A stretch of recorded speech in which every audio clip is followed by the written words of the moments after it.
Hello and welcome back to GP Video Podcast by Nadia. So today I'm going to read out an article about non-invasive prenatal testing or NIPT, which is a test that a pregnant woman does at the 10th week or more for finding out a few stuff.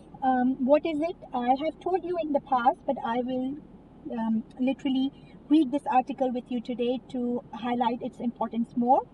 It is an optional test, but if done, it brings a lot of peace of mind, and you are quite sure that your fetus does not suffer from the conditions that are being tested in this test. Okay, so what is NIT? It is non-invasive prenatal testing. It is a groundbreaking achievement in prenatal care that offers expectant parents valuable information about the health of their unborn child.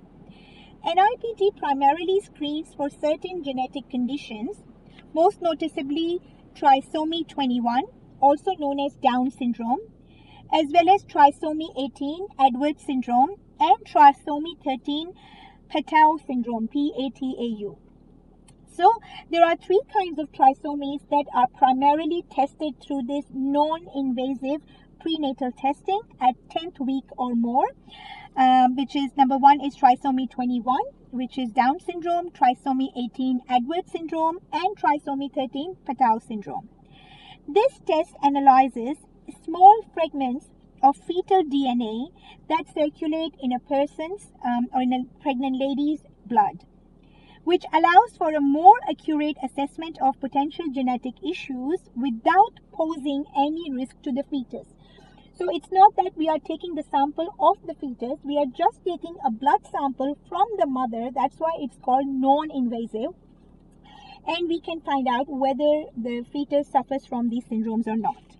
The process of NIPT is very simple and involves a blood draw from the pregnant individual, usually performed after the 10th week of pregnancy. Once the sample is collected, it is sent to a laboratory where the fetal DNA is isolated and analyzed. The results typically take about 1 to 2 weeks to arrive, providing parents with timely information. NIPT is known for its high sensitivity and specificity, meaning it can accurately identify the likelihood of genetic conditions, significantly reducing the number of false positives compared to traditional screening methods. So this one is very, very highly sensitive and specific.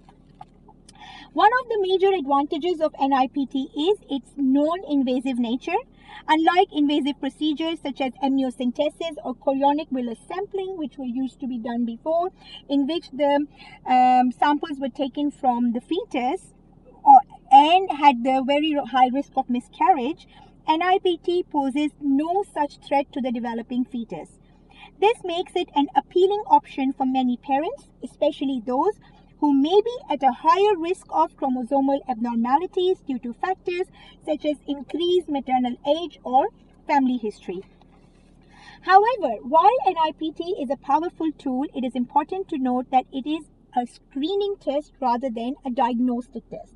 So it can still make mistakes in non-diagnosing the condition because it's a screening test. This means that a positive result from NIPT does not confirm the presence of a genetic condition. It increases an increased risk. So not only it can miss a very few percentage of the positive cases.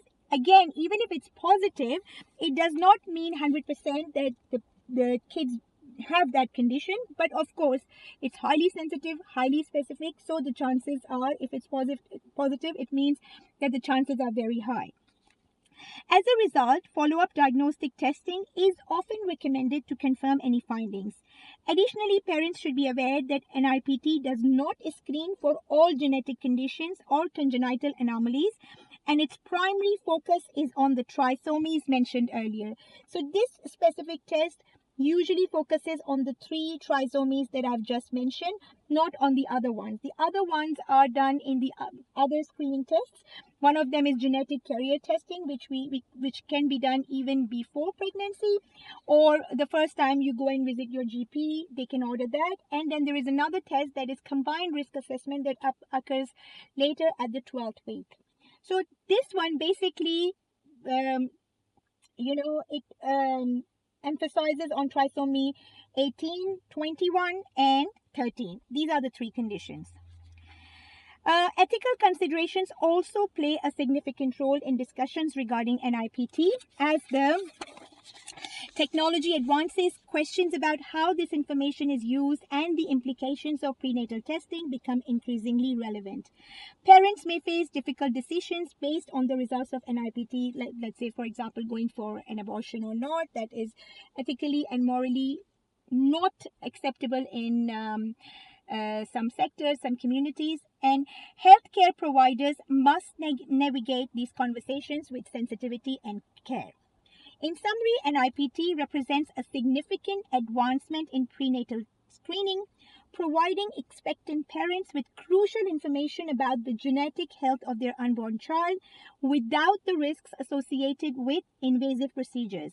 While it is not a definitive diagnostic tool, its high accuracy and non-invasive nature make it a popular choice for many families, especially where the maternal ages increase and when there is a family history of these trisomies.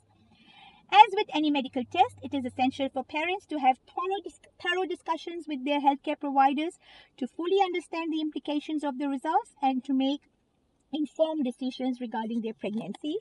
One of the obstacles is the cost, but again, this can be also, like, I think different pathology laboratories have different testing, and then in the NIPT testing these days you can also get to know the fetal sex as early as like 10 weeks. So that is also very beneficial. I'll talk to you about other tests in my other podcasts.